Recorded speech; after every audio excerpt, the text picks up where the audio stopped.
Karibu sana kwenye channel hii. Katika video ambayo imetangulia nilizungumzia kwamba kuna njia tatu za kuweka mipaka. Kuna maeneo matatu ya kuweka mipaka. Kuna swala la muda, kuna swala la maneno. Nikasema hii ya tatu ndio nitamalizia, na leo nitimize ahadi yangu. Eneo la tatu la kuweka mipaka ni hisia zako. Jinsi gani unajisikia ndani ya nafsi yako ni kitu ambacho unapaswa ukilinde. Kuna watu wengi wamejivurugia maisha yao kwa kujifanya watu wazuri, kumbe sio wazuri ndani ya mioyo yao.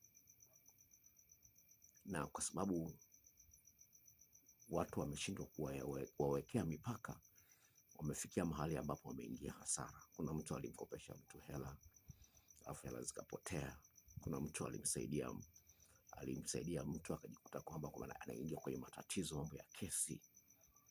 Kuna mambo kama hayo. Ni jambo la msingi sana usikilize hisia zako wewe mwenyewe na kuziheshimu, na vile vile kuheshimu hisia za mtu mwingine. Kwa mfano,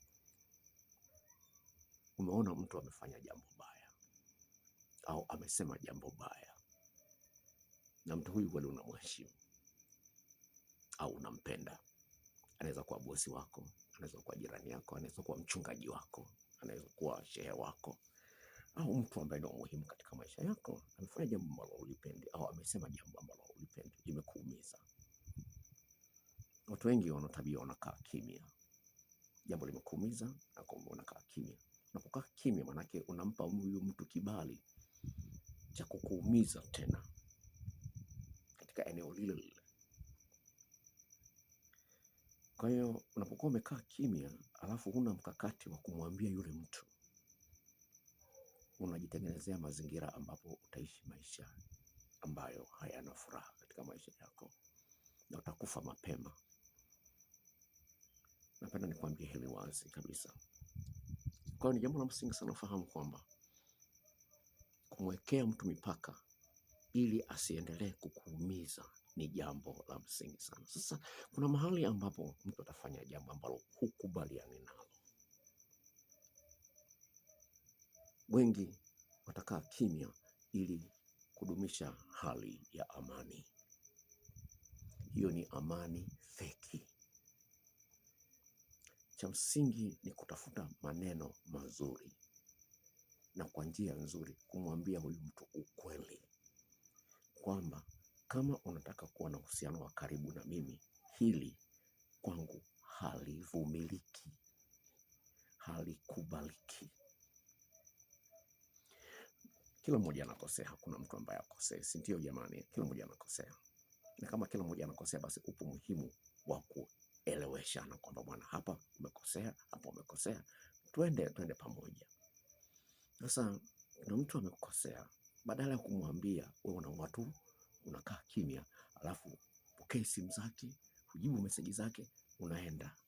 Kuna watu wamebadilisha kazi kutokana na labda amekofishana na bosi au mpendi bosi.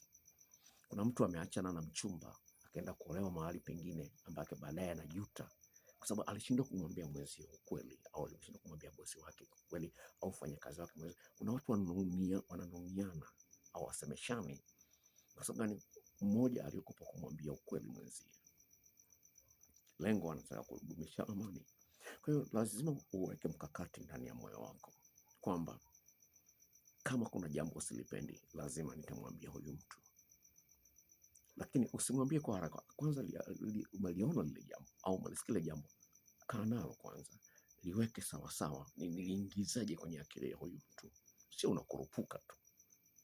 Sawa, wanasema don't be reactive, be responsive.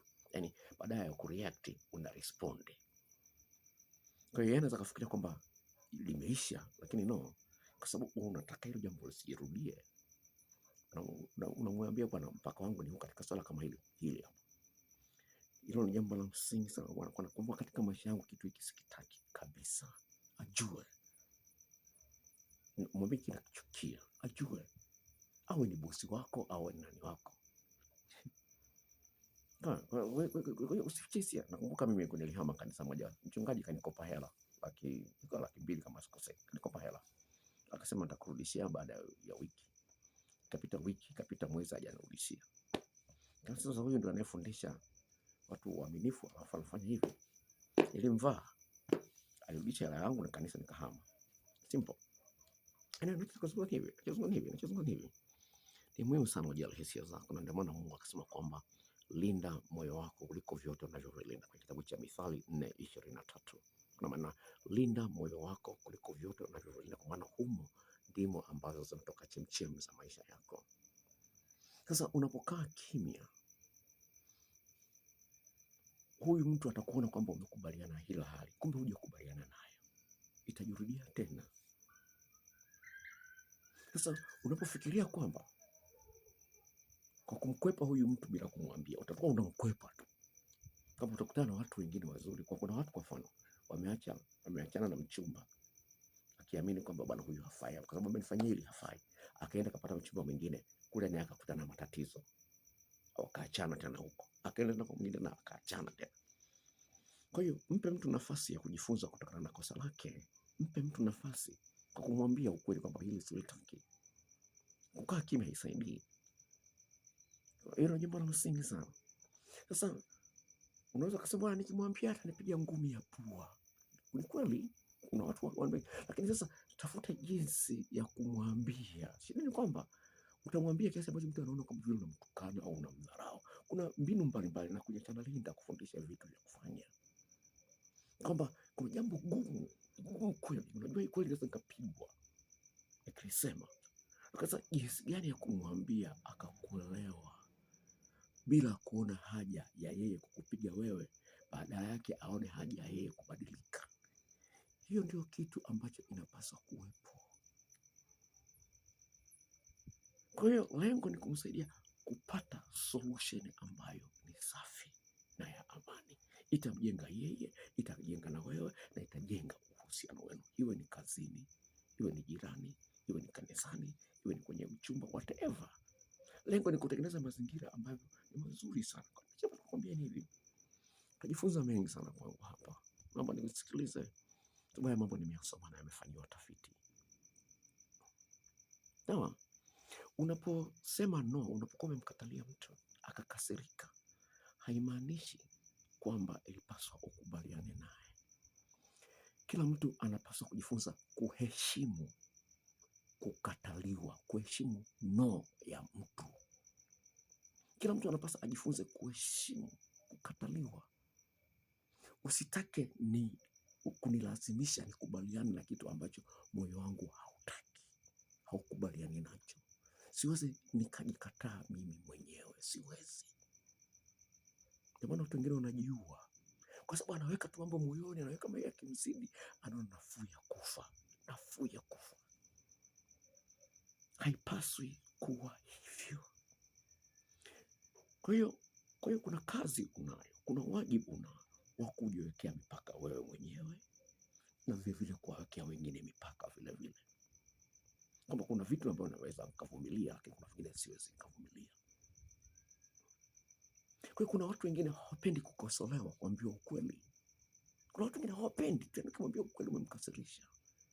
Ni ukweli kabisa, lakini hataki kuambiwa ukweli. Kwa hiyo lazima uwe na mbinu, huyu mtu namwambiaje ukweli huu? Kwa mfano, kitu ambacho nimejifunza ni kwamba watu wengi hawapendi kujiona kama vile hawajui. Kila mtu hapendi kuonekana kwamba yeye ni mbaya au hajui. Sasa ameongea jambo baya, kwa mfano, ameongea jambo baya ambalo limekuumiza. Unamuuliza tu kwa sauti nzuri kabisa, hivi watu wote wa karibu yako hivyo unafanyaga hivi? Yeye atapaza sauti, wewe unaongea tu kimya, chini tu. Unasema hivi ndio hali ambayo unawajibu watu, unaongea na watu namna hii, watu wote unaongea namna hii. Unaona kwangu unaongea namna hii. Au ukiona kwamba hilo litakuwa gumu, unamwambia sawa bwana, asante, nimekuelewa, Mungu akubariki. Hakuna haja ya kujibishana. Kuna mahali hakuna haja ya kujibishana. Mpe mtu nafasi ya yeye aanze kufikiria. Kumpe kama vile unampa kioo, aanze kujifikiria, hivi kwa nini amefanya vile? Ndipo ataanza kubadilika. Kwa sababu hisia ndio ambazo zinamsukuma mtu abadilike, afanye kitu. Chunga hisia, weka mipaka.